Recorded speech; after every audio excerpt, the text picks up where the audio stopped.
साथियों नमस्कार। आपका स्वागत है आपके अपने परिवार आपके अपने YouTube चैनल रोजगार की राह में। मैं शिखा तेवतिया आप सभी के साथ निरंतर बनी हुई हूँ। उम्मीद करती हूँ कि आप सभी स्वस्थ होंगे और बेहतर तरीके से अपनी पढ़ाई जबरदस्त तरीके से अपनी तैयारी कर रहे होंगे। जैसा कि आप सभी जानते हैं हमारा बायोलॉजी चल रहा है और बायोलॉजी में भी हमारा कौन सा टॉपिक चल रहा है आपका।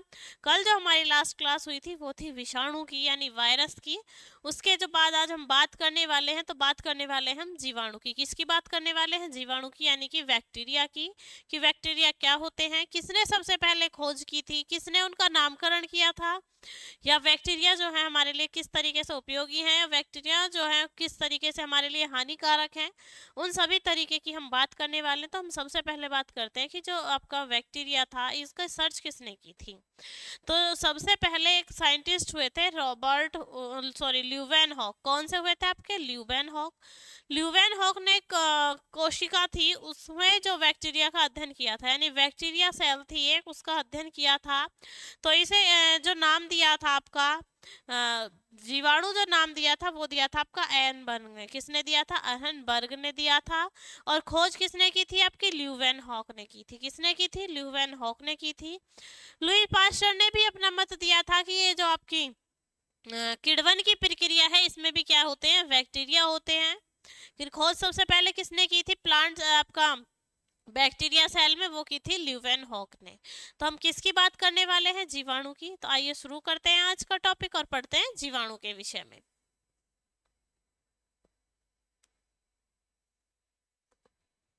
किसकी बात कर रहे हैं हम? जीवाणु की।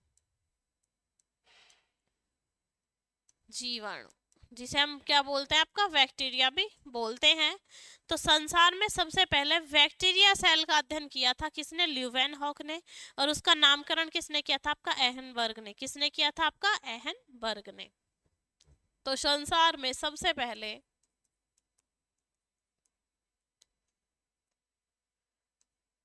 संसार में सबसे पहले पहले बैक्टीरिया सेल का अध्ययन या आपका जीवाणु सेल का अध्ययन बैक्टीरिया सेल का अध्ययन सेल का अध्ययन ल्यूवेन हॉक ने किया था। हॉक ने किसने किया था? ल्यूवेन हॉक ने किया था। तथा इसका नामकरण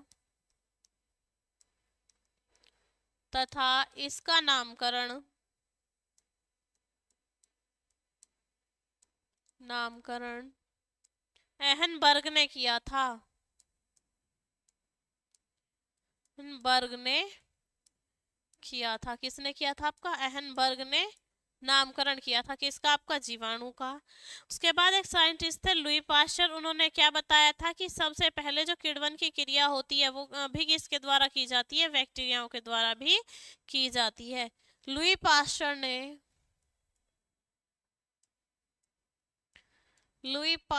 ने बताया कि किण्वन की प्रक्रिया भी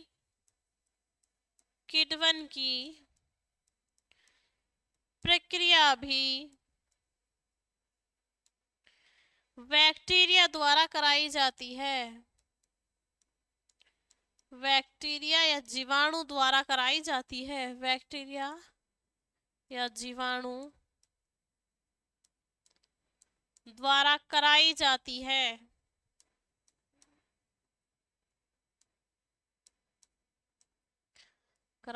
ये किसने बताया था? लुई पास्चर ने। कि जो किण्वन का प्रोसेस होता है वो भी किसके द्वारा होता है? हमारा बैक्टीरिया के द्वारा।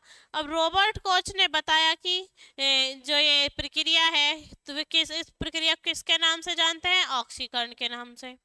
तो रॉबर्ट कोच ने बताया कि जो ये ऑक्सीकरण की प्रक्रिया होती है, इस प्रक्रिया में जो होते हैं वो मनुष्य में ज़्यादातर जो जीवाणु है, वो रोग जो लगते हैं, जो मनुष्य को बीमारी होती है, वो सभी ज़्यादातर किससे लगती हैं? आपकी बैक्टीरिया से लगती हैं।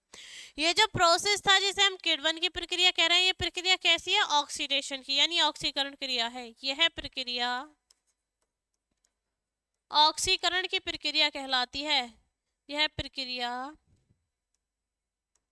ऑक्सीकरण की प्रक्रिया कहलाती है। ऑक्सीकरण की प्रक्रिया कहलाती है।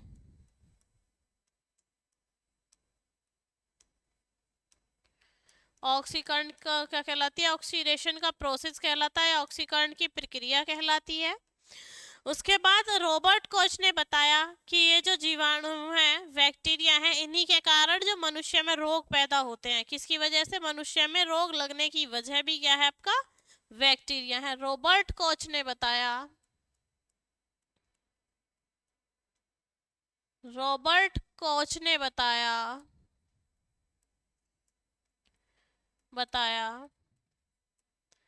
कि मनुष्य में लगने वाले रोगों का कारण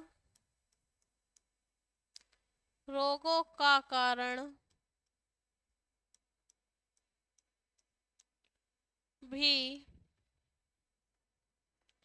जीवाणु ही है। जीवाणु ही, यानी जो मनुष्य में बीमारियां होती हैं वो भी किसके कारण होती हैं? जीवाणु के कारण। जीवाणु के कारण भी होती है, विषाणु के कारण भी होती है, आपके फंगी के कारण भी होती है। तो यहाँ रॉबर्ट कोच ने क्या बताया था कि जो मनुष्य में बीमारियां लगती हैं वो ज्यादातर किससे लगती हैं? आपकी बैक्टीरिया से लगती हैं, जीवाणु से लगती हैं। इसीलिए आपका जो रॉबर्ट कोच थे, इन्हें क्या कहा गया? आपका फादर ऑफ मॉडर्न माइक्रोबायोलॉजी। क्या कहा गया? फादर ऑफ मॉडर्न माइक्रोबायोलॉजी कहा गया। यानी इसी कारण रॉबर्ट कोच को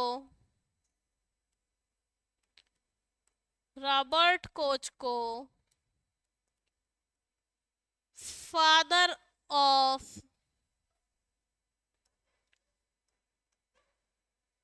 मॉडर्न माइक्रोबायोलॉजी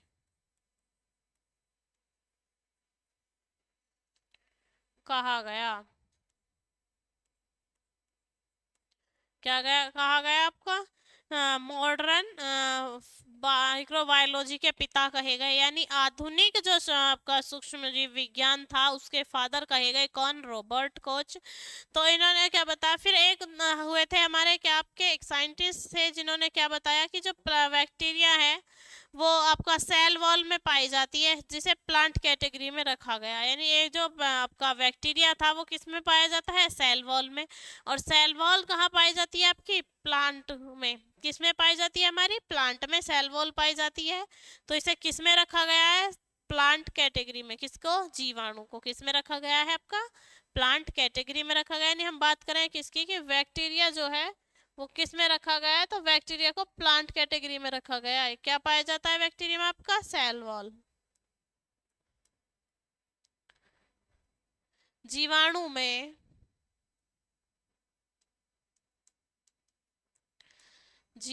में कोशिका भित्ति या सेल वॉल पाई जाती है।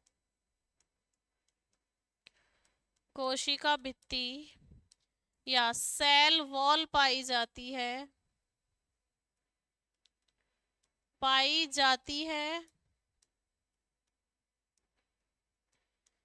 जिस कारण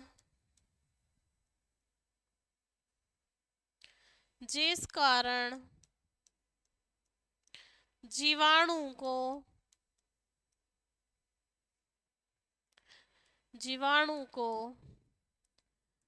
पादप श्रेणी में रखा गया है या प्लांट कैटेगरी में रखा गया है, श्रेणी में रखा गया है। किस में रखा गया है आपका? प्लांट श्रेणी में रखा गया है या प्लांट कैटेगरी में रखा गया है। ऐसे ही 1942 में ओसवाल्ड टिप्पो एक साइंटिस्ट हुए थे, उन्होंने बताया कि जो आपका बैक्टीरिया है वो आपका कौन सी श्रेणी में रखा गया है। तो उन्होंने बताया था कि जो बैक्टीरिया है वो आपका राइजोमाइक्रोफाइटा श्रेणी में रखा गया है। किसमें? राइजोमाइक्रोफाइटा श्रेणी में रखा गया है। यानी 1942 में ओसवाल्ड टिप्पो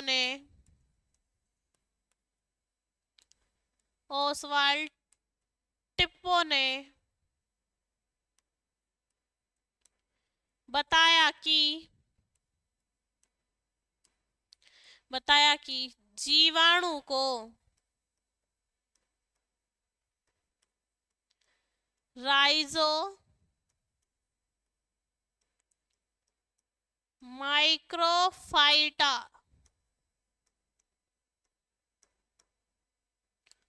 श्रेणी में रखा गया है।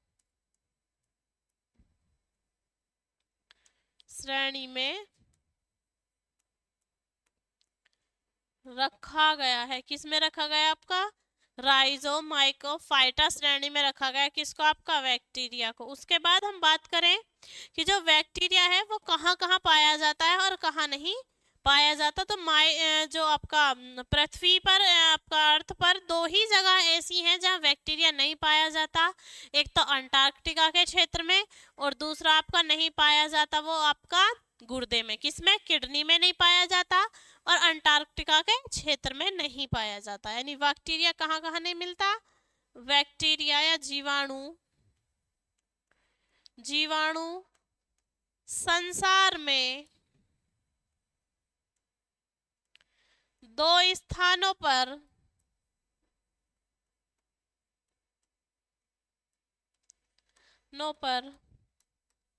नहीं पाया जाता। वे स्थान हैं आपके, पहला है आपका अंटार्कटिका क्षेत्र,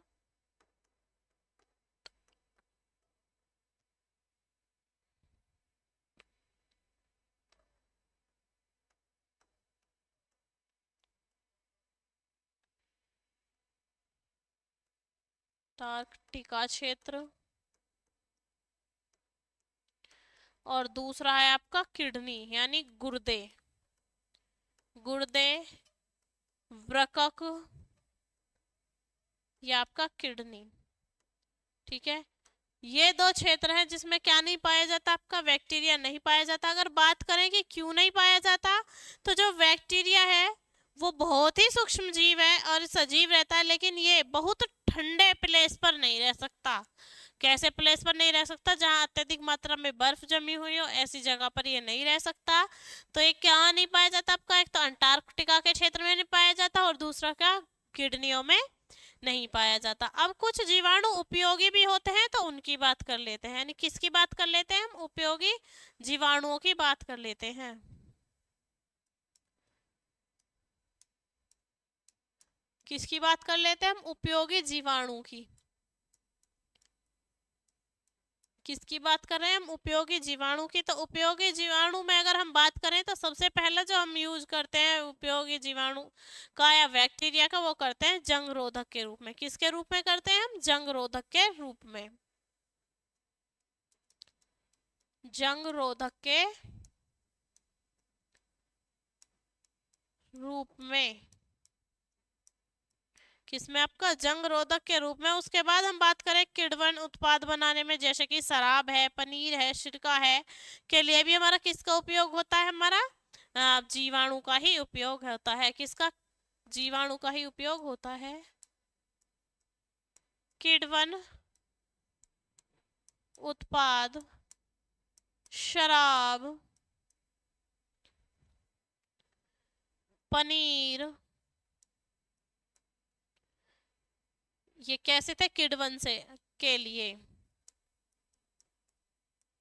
किण्वनी उत्पाद बनाने के लिए किसका उपयोग होता है हमारा आपका जीवाणु का, जैसे कि सिरका बनाने के लिए आपका आपका साथ ही साथ किसका एंटीबायोटिक एंटीबायोटिक औषधि के रूप में भी किसका यूज करते हैं हम जीवाणुओं का, एंटीबायोटिक औषधि बनाने में, एंटीबायोटिक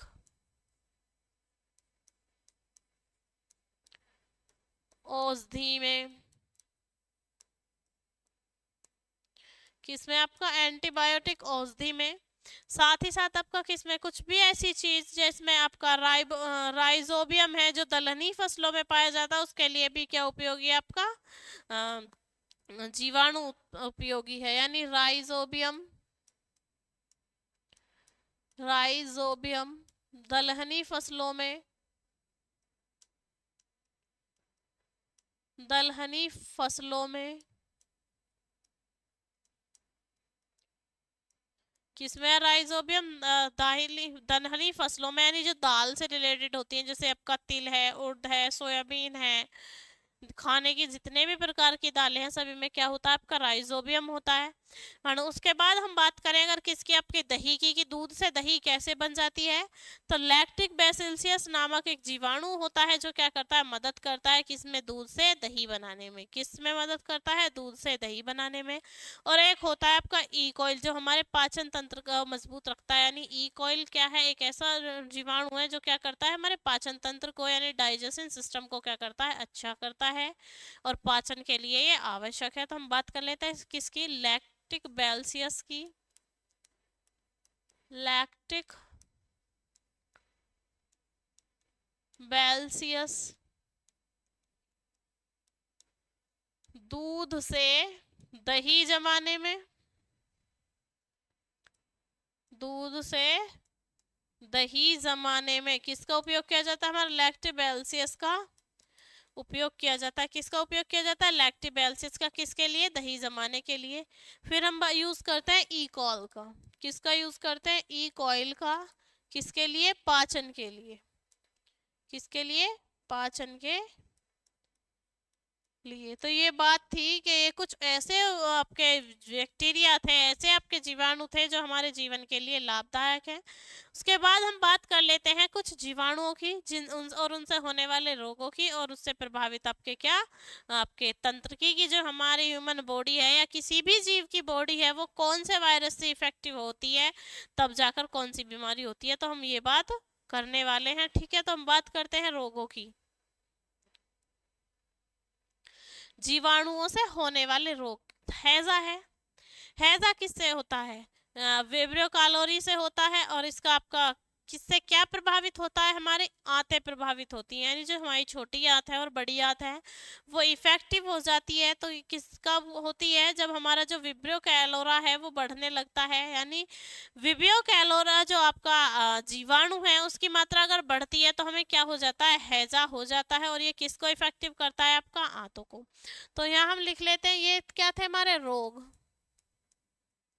यहाँ लिख लेते हैं हम प्रभावित अंग और यहाँ क्या लिख लेते हैं हम जीवाणु, क्या लिख लेते हैं हम जीवाणु। तो हैजा से जो प्रभावित होती है वो कौन सा बॉडी पार्ट होता है आंत। जब हैजा होगा तो वोमिट और लूज मोशन साथ में होते हैं, तो वो क्या है हैजा है और हैजा किसको प्रभावित करता है आंतों को प्रभावित करता है और होता किससे आपका विब्रियो कैलोरा से, किससे होता है विब्रियो कैलोरा से, vibrio cholera, vibrio cholera, vibrio cholera से होता है कौन सा आपका हैजा। उसके बाद हम बात करें टाइफाइड की, टाइफाइड को हम बोलते हैं अंत्य ज्वर भी, क्या बोलते हैं अंत्य ज्वर, यानी जो आंत में ज्वर हो जाता है वो भी क्या है हमारा आपका टाइफाइड है। और टाइफाइड का जो होता है वो होता है हमारा साल्मोनेला टाइफी से, किससे होता है हमारा सल्मोनेला टाइफी से क्या होता है हमारा टाइफाइड होता है। तो किसको इफेक्टिव करता है आंत को, टाइफाइड ने भी किसको इफेक्टिव किया आंत को, हैजे ने भी किसको इफेक्टिव किया हाथ आंत को, और ये किससे होता है हमारा साल्मोनेला टाइफी से, किससे होता है साल्मोनेला टाइफी से। किससे होता है ये? सल्मोनेला टाइफी से। सल्मोनेला टाइफी से होता है आपका क्या? टाइफाइड। उसके बाद हम बात करें क्षय रोग की, जिसे हम टीबी भी बोलते हैं, तपेदिक भी बोलते हैं। ये क्या है? वही क्षय रोग है। और ये किसको इफेक्टिव करता है? हमारा फेफड़ों को इफेक्टिव करता है। किसको करता है? लंग्स को इफेक्टिव करता है। और इसे हम बोलते हैं ये जो होता है ये किससे होता है? हमारा ये होता है हमारा ट्यूबरक्लोसिस से। किससे होता है? हमारा ट्यूबरक्लोसिस से होता है। और ये कैसे बैक्टीरिया होते हैं? माइक्रो बैक्टीरिया होते हैं। माइक्रो बैक्टीरिया ट्यूबरक्लोसिस से होता है क्या? आपका क्षय रोग या टीबी। और ये इफेक्टिव किसको करता है? आपका फेफड़ों को। किसको इफेक्टिव करता है? फेफड़े को इफेक्टिव करता है। और किससे होता है ये हमारा? ट्यूबरक्लोसिस से। किससे होता है? ट्यूबरक्लोसिस से। ट्यूबर क्लोसिस। ट्यूबरक्लोसिस से होता है हमारा क्या? आपका क्षय रोग, टीबी या तपेदिक। उसके बाद हम बात कर लेते हैं प्लेग की। और प्लेग किससे होता है? में से। और ये आपका होता क्या है? इफेक्टिव किसको करता है? तो प्लेग भी हमारा लंग्स को इफेक्टिव करता है, यानी फेफड़ों को इफेक्टिव करता है। और ये होता है हमारा पास्चुरेला पेस्टिस से। किससे होता है? पास्चुरेला पेस्टिस से, यानी चूहे से भी होता है। किससे होता है? चूहे से भी। ये भी किसको इफेक्टिव करता है? फेफड़े को। फेफड़े को कौन इफेक्टिव करता है? प्लेग भी करता है, और टाइफाइड आपका सॉरी क्षय रोग यानी टीबी भी करती है, और प्लेग भी करता है। प्लेग को क्या बोलते हैं हम? काली मौत भी बोल सकते हैं। और ये किसकी वजह से होता है? हमारा पास्चुरेला पेस्टिस की वजह से। किसकी वजह से? पास्चुरेला पेस्टिस की वजह से। पास्चुरेला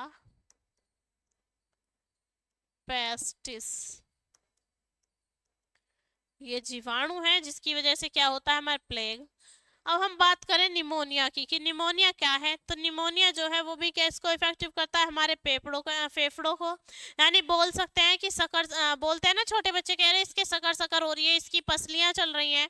तो वो क्या है? वो निमोनिया ही है। पसलियों का चलना क्या कहलाता है? हमारा निमोनिया कहलाता है। बच्चे को सांस लेने में भी कठिनाई होने लगती है कभी कभी निमोनिया में। तो ये किसको इफेक्टिव करता है? फेफड़ों को। जो निमोनिया है वो भी किसको इफेक्टिव करता है? आपका फेफड़ों को। और जब फेफड़ों को इफेक्टिव करता है तो ये होता है हमारा डिप्लोकोकस न्यूमोनी की वजह से। किसकी वजह से होता है? ये डिप्लोकोकस न्यूमोनी की वजह से होता है। तो निमोनिया भी किसको करता है? आपका फेफड़े को इफेक्टिव करता है। और होता किसकी वजह से? आपको रट लेना, ये पूछ लिया जाता है। निमोनिया का पूछ लिया जाता है, आपका टीवी का पूछ लिया जाता है, हैजे का पूछ लिया जाता है, और टिटनेस का। ये 3-4 बीमारियां ऐसी हैं जिनका रेगुलरिटी से पूछ लिया जाता है। तो ये होता है हमारा डिप्लोकोकस न्यूमोनी की वजह से। डिप्लोकोकस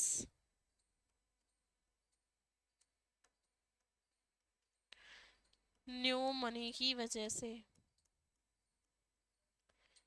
ये इसका बैक्टीरिया है, जिसकी वजह से हमें क्या होता है? निमोनिया होता है। जो टिटनेस की बात करें तो ये हमारी बॉडी के नर्वस सिस्टम को प्रभावित करती है। किसको प्रभावित करती है? तंत्रिका तंत्र को। और होती किससे? आपका क्लॉस्ट्रीडियम आपका क्लॉस्ट्रीडियम टिटेनी से। किससे होती है? आपका क्लॉस्ट्रीडियम टिटेनी से होती है। और किसको इफेक्टिव करती है? हमारी आपके तंत्रिका तंत्र को इफेक्टिव करती है।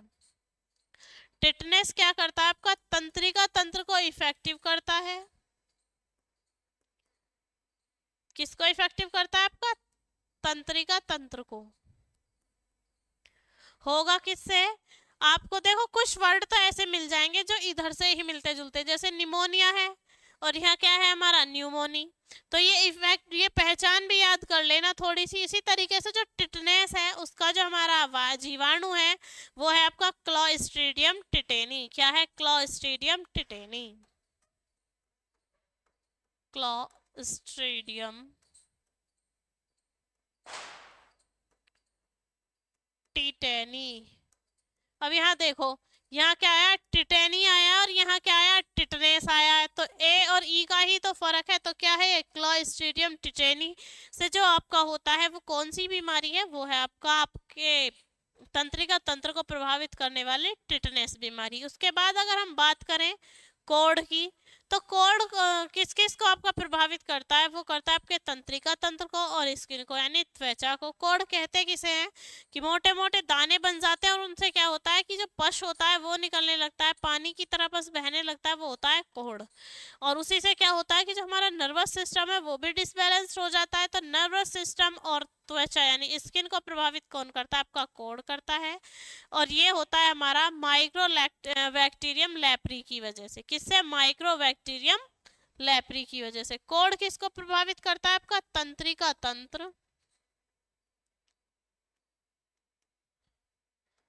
व त्वचा को। किसको प्रभावित करता है? तंत्रिका तंत्र और त्वचा को।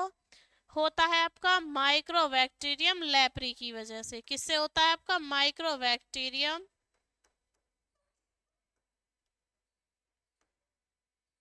हम लेप्री की वजह से।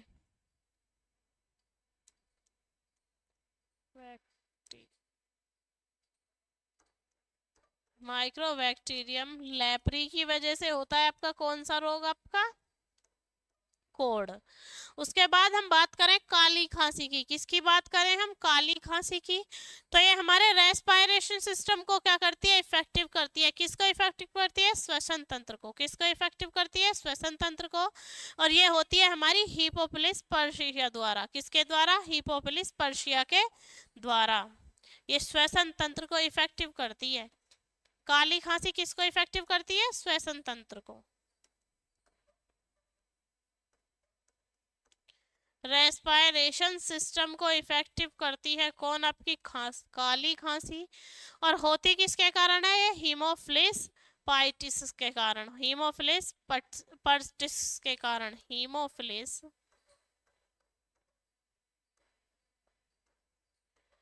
हीमोफिलिस पर्टिस के कारण ये होती है आपकी हीमोफिलिस पर्टिसस के कारण। और ये किसको प्रभावित करती है? श्वसन तंत्र को। यानी ये रोग थे जो आपका हैजा है और टाइफाइड है, ये किसको इफेक्ट करते हैं? आंत को। 6 रोग है, प्लेग है और निमोनिया, ये तीनों किसको करते हैं? आपका फेफड़े को। टिटनेस भी तंत्रिका तंत्र को। कोड तंत्रिका तंत्र के साथ साथ स्किन को भी करता है। और काली खांसी किसको करती है? आपका श्वसन तंत्र को। किसके? काली खांसी किसको इफेक्टिव करती है? आपकी श्वसन तंत्र को। इसके बाद हम बात करेंगे टीबी की। किसके बारे में थोड़ा सा और जान लेते हैं? टीबी के बारे में, यानी क्षय रोग के बारे में। तो टीबी को हम तपेदिक भी कहते हैं। टीबी को या क्षय रोग को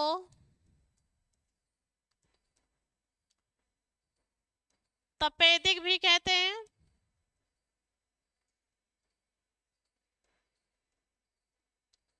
क्या कहते हैं? तपेदिक भी कहते हैं और टीबी भी कहते हैं इसको। और ये किसके? इसे श्वेत प्लेग या आपका श्वेत मौत भी कहा जाता है। श्वेत प्लेग या श्वेत मौत भी कहा जाता है इसे।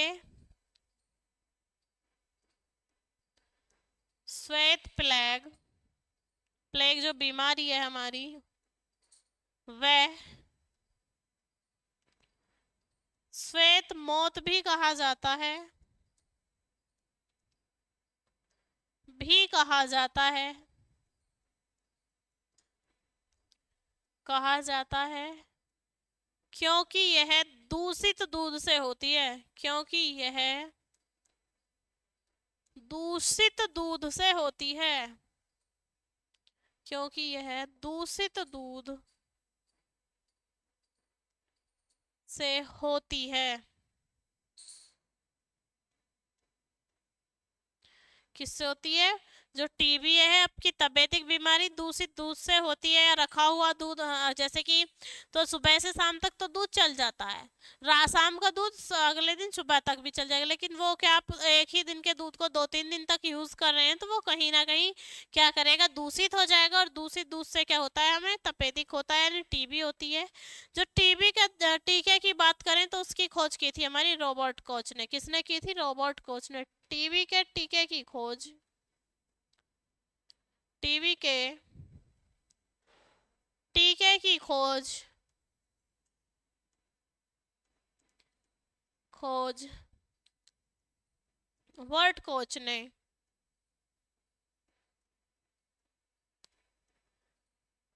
1982 में की थी। कब की थी? 1982 में की थी। और किसने की थी? आपके रॉबर्ट कोच ने। 1982 में नहीं, शायद 1882 में की थी। 1982 में नहीं, 1882 में की थी रॉबर्ट कोच ने। ठीक है, कोच ने की थी। 1882 में टीबी के टीके की जो खोज की थी रॉबर्ट कोच ने की थी। ये किसकी वजह से होती है तपेदिक या टीबी?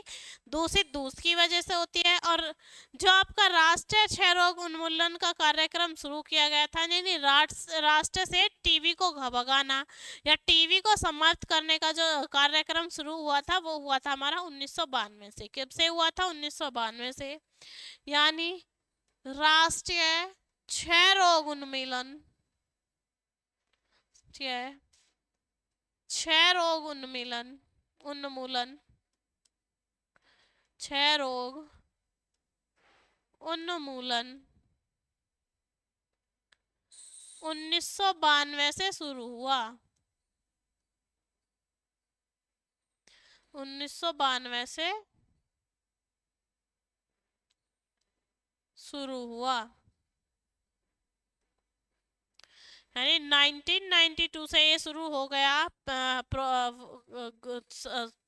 उन्मूलन की। जो आपका टीबी थी, तपेदिक था, ये कब तक हमें समाप्त करना है? ये एक डेडलाइन दे दी गई। जैसे ये बोला गया कि मलेरिया को 2025 तक समाप्त कर देंगे, लेकिन नहीं हो पाया, तो उसके लिए डेडलाइन बढ़ा दी गई, टाइम बढ़ा दिया गया।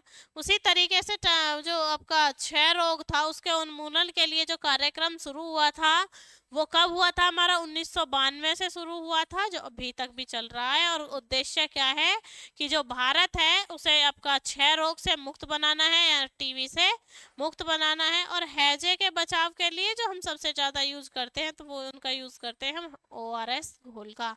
हैजे से बचने के लिए किसका यूज करना चाहिए हमें? ओआरएस के घोल का। किसका? ओआरएस के घोल का।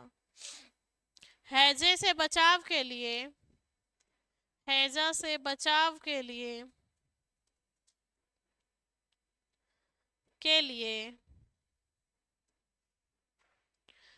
ओआरएस घोल का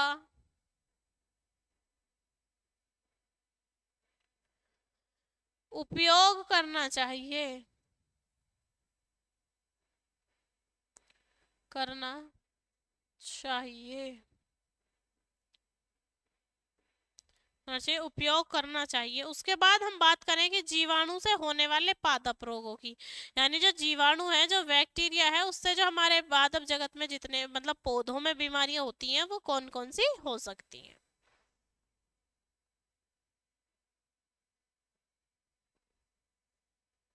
तो हम बात किसकी कर रहे हैं? जीवाणु से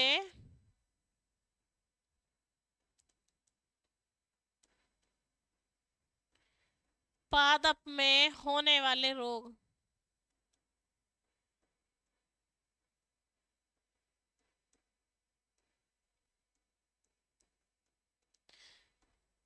जीवाणु से पादप में होने वाले रोगों की अगर हम बात करें तो एक होता है हमारा सॉफ्ट रॉट और एक होता है हमारा भूरा रॉट। और ये दोनों जो बीमारियां हैं ये किस में होती हैं? आलू में। किस में होती हैं? आलू में। यानी कौन सी थी आपकी? सॉफ्ट रॉट और भूरा रॉट। कौन सी थी आपकी? सॉफ्ट रॉट और भूरा रॉट। और ये जो दोनों बीमारियां हैं ये किस में होती हैं? हमारी आलू में। किस में होती है? आलू में। यानी सॉफ्ट रॉट और भूरा रॉट जो बीमारी है जो जीवाणु की वजह से फैलती है वो किस में होती है? आलू में। उसके बाद हम बात करें ग्लॉनी की, तो ग्लॉनी होती है हमारी मक्का में। किस में होती है? ग्लनी। तो ग्लनी होती है हमारी मक्का में। किस में होती है? ग्लनी, मक्का में। ये भी एक प्रकार की बीमारी है जो किससे होती है? जीवाणु से होती है। तो बात करें हमारी क्राउन गॉल की, क्राउन गॉल जो होती है वो होती है सेब में। किस में होती है? क्राउन गॉल सेब में। क्राउन गॉल होती है हमारी सेब में। किसकी मात्रा बढ़ने से? जीवाणुओं की मात्रा बढ़ने से। तो ये थे हमारे आपके क्या कपास और तंबाकू में भी एक बीमारी होती है और उस बीमारी का नाम है एनुलर लीफ फिट। क्या है? Annular leaf fit. Annular leaf fit. Annular leaf fit, ये बीमारी है और ये हमारी किस में होती है? कपास और तंबाकू में। किस में होती है ये? कपास और तंबाकू में। किस में होती है? कपास और तंबाकू में होती है। कौन सी बीमारी आपकी? Annular leaf fit. तो ये बात हो गई हमारी किसकी? के पादपों में जो जीवाणु से रोग होते हैं उनकी। उसके पहले हमने किसकी बात की थी? जब मनुष्य में आपके जीवाणु से रोग होते हैं उनकी। मनुष्य की जीवाणु की खोज जानी थी, किसने की थी? किसने नामकरण किया था और किसने इसे क्या नाम दिया था और इसे कौन से जगत में रखा? ये बात याद रखना कि जो आपका जीवाणु है वो बस दो जगह नहीं पाए जाते, एक अंटार्कटिका क्षेत्र पर और दूसरा क्या? ह्यूमन किडनी में, यानी मनुष्य के गुर्दे में नहीं पाए जाते। तो उम्मीद करती हूँ कि जो आज की हमारी विषाणु की, जीवाणु की या बैक्टीरिया की क्लास थी वो आपको अच्छे से समझ आई होगी। अपने प्रॉपर वे में नोट्स भी बनाए होंगे। तो आपसे मिलेंगे हम आपकी नेक्स्ट क्लास में। तब तक के लिए जय हिंद, जय भारत।